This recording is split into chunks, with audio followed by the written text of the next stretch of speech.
రాష్ట్రంలో senior IPS అధికారి K puran Kumar ఆత్మహత్య తీవ్రమైన కలకలం రేపుతా ఉంది.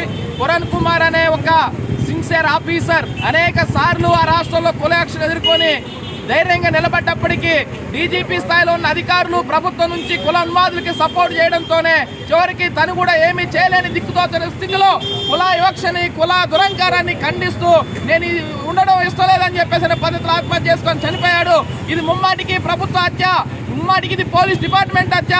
పోలీస్ డిపార్ట్మెంట్ లో కులానికి వ్యతిరేకంగా మతానికి వ్యతిరేకంగా ప్రజలందరికీ సమానం కోసం రక్షణ కోసం పోరాడుతున్న పోలీస్ వ్యవస్థలో కూడా కింది కులాల నుంచి ఎదుగుతున్నటువంటి ఉద్యోగుల పట్ల కుల వివక్షత మతం పేరుతో కులం పేరుతో ఈరోజు వివక్షలు పెట్టడం దాడులు చేయడం లాంటి జరుగుతున్నాయంటే ఈ దేశం ఎంత ప్రమాదం ఉందో అర్థం చేసుకోవచ్చు.